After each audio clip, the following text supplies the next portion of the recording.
सुप्रभात विद्यार्थियों। आप सबका एमए पूर्वा संस्कृत की कक्षा में पुनः स्वागत है।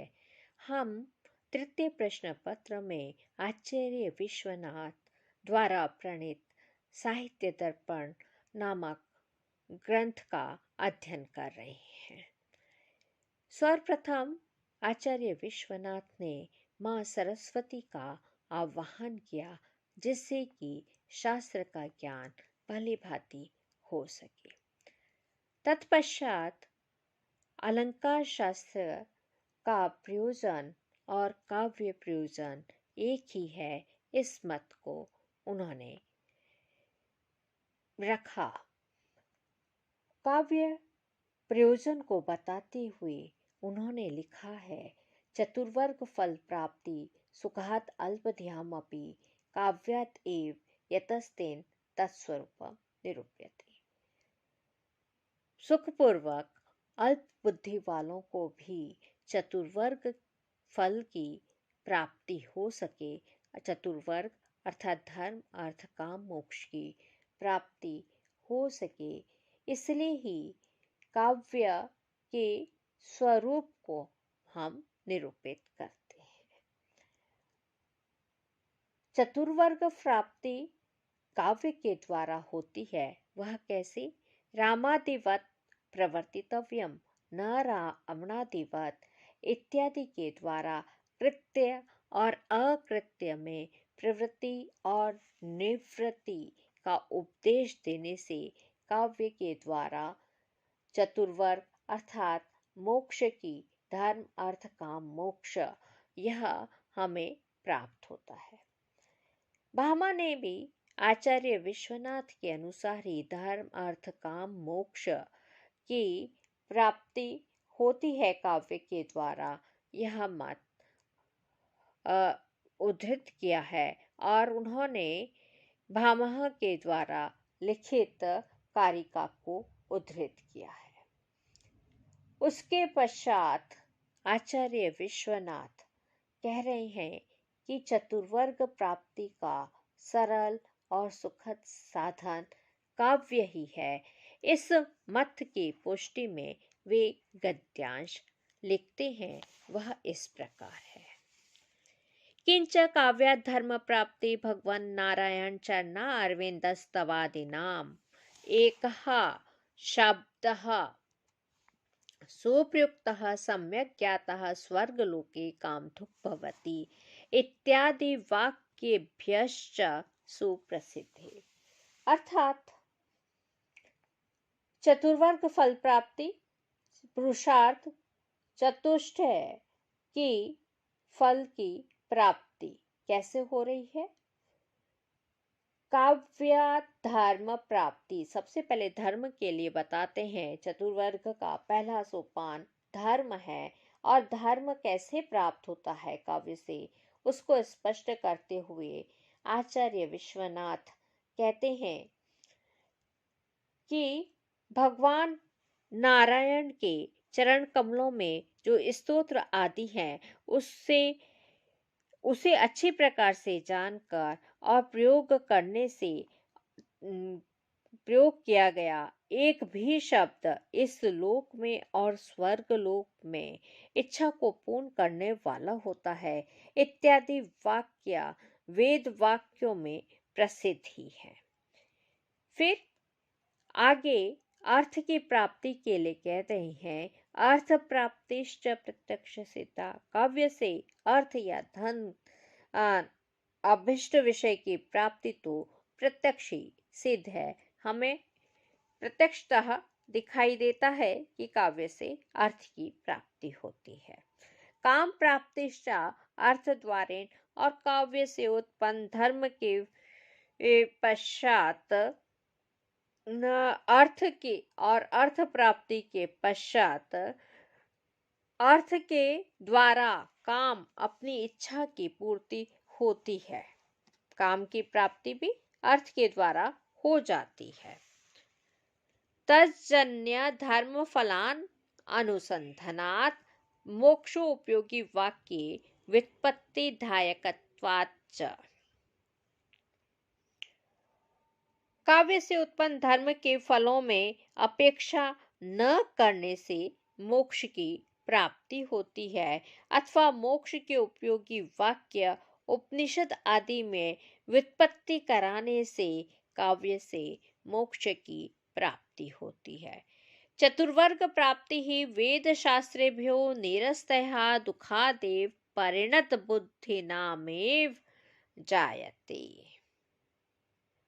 वेद और शास्त्रों से चतुर्वर्ग की प्राप्ति नीरसता से और दुख से ही और परिपक्व बुद्धि वालों को ही होती है।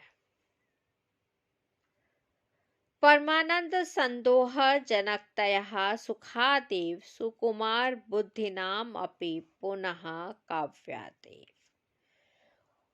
परम आनंद उत्तम आनंद समूह का जनक उत्पादक होने से सुखात एव सुख से ही सुकुमार बुद्धि नाम अपि सुकुमार बुद्धि वालों को भी पुनः काव्यादेव काव्य से ही चतुर्वर्ग की प्राप्ति हो जाती है। ननु तरही आगे का गद्यांश है। ननु तरही परिणत बुद्धि सत्सु वेदशास्त्रेषु किमिति वाक्ये यत्नः करणीय इत्यपि न वक्तव्यम्।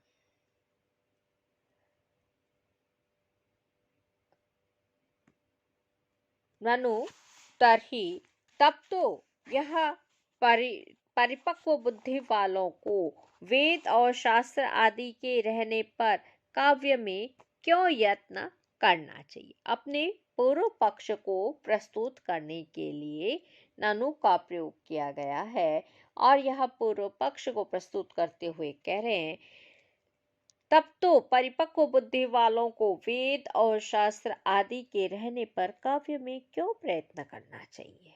जब वेद शास्त्र आदि से हमें धर्म की प्राप्ति हो जाती है, अर्थ की प्राप्ति हो जाती है और फिर मोक्ष की प्राप्ति हो जाती है, तो हमें क्यों काव्य के प्रति प्रयत्न करना चाहिए। उसका उत्तर देते हुए आचार्य विश्वनाथ लिखते हैं,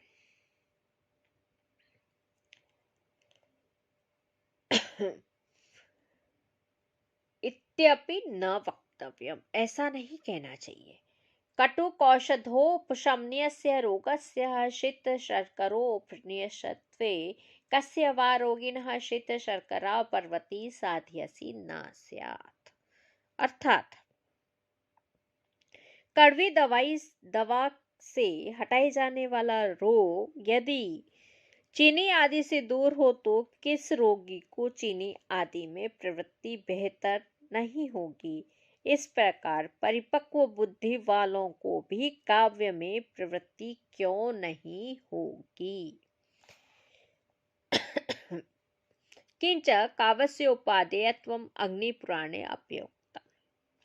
काव्य की ग्रहणीयता के लिए अग्निपुराण में भी कहा गया है। नरत्वं दुर्लभम लोके विद्या तत्र सुदुर्लभा कवित्वं दुर्लभम तत्र शक्तिस्तत्र सुदुर्लभा। लोक में मनुष्य होना दुर्लभ है और मनुष्य होने पर भी विद्या अत्यंत दुर्लभ है और विद्या के होने पर भी कवि होना दुर्लभ है और कवि होने पर भी शक्ति प्रतिभा अत्यंत दुर्लभ है।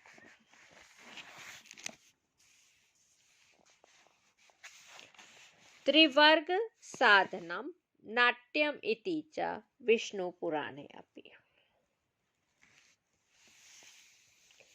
तीन वर्गों का साधन त्रिवर्ग साधनम। तीन वर्ग कौन से हैं? धर्म, अर्थ और काम। इसकी प्राप्ति नाट्यम इति अर्थात नाट्य दृश्य काव्य का ये हेतु है। दृश्य काव्य से धर्म अर्थ काम मोक्ष का कारण त्रिवर्ग है। विष्णु पुराणे अपि, विष्णु पुराण में भी कहा गया है।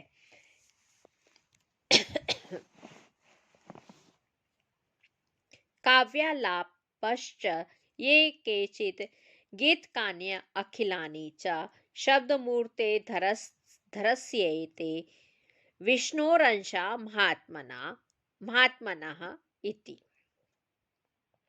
काव्य और समस्त गीत, आलाप अर्थात गीत, ये सब शब्द मूर्ति को धारण करने वाले महाविष्णु के ही अंश है। महात्मा विष्णु रंशा, महात्मा विष्णु के अंश है। इस कारण से चतुर्वर्ग का साधन होने और उस काव्य के स्वरूप का निरूपण किया जाता है। तेन हेतुना तस्य काव्यस्य स्वरूप निरूप्यते, है ना। एतेना अभिधेयम च प्रदर्शितम। काव्य का स्वरूप इसलिए कहा जा रहा है और काव्य का अभिधेय अर्थात विषय और शब्द से प्रयोजन और संबंध का प्रदर्शन किया गया है। तत् किम स्वरूपम तावत् काव्यम इति अपेक्षया किंचित आहा।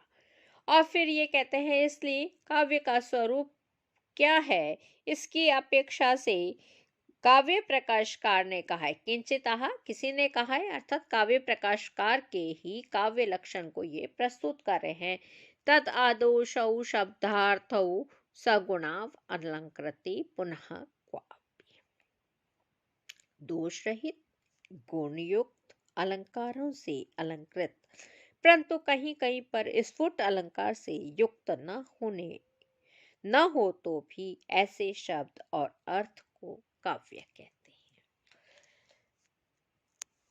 आचार्य विश्वनाथ के अनुसार काव्य प्रयोजन को बताया गया है और चतुर्वर्ग फल प्राप्ति, यह काव्य प्रयोजन उन्होंने कहा है।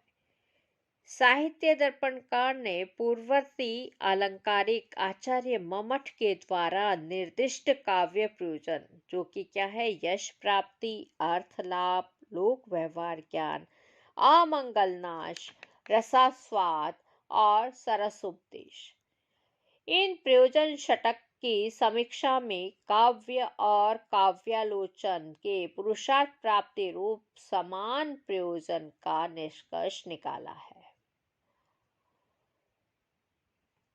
एक और खास बात है, आचार्य विश्वनाथ ने अलंकार शास्त्र का प्रयोजन और काव्य प्रयोजन को अभिन्न बताया है, अपृथक प्रमाणित किया है।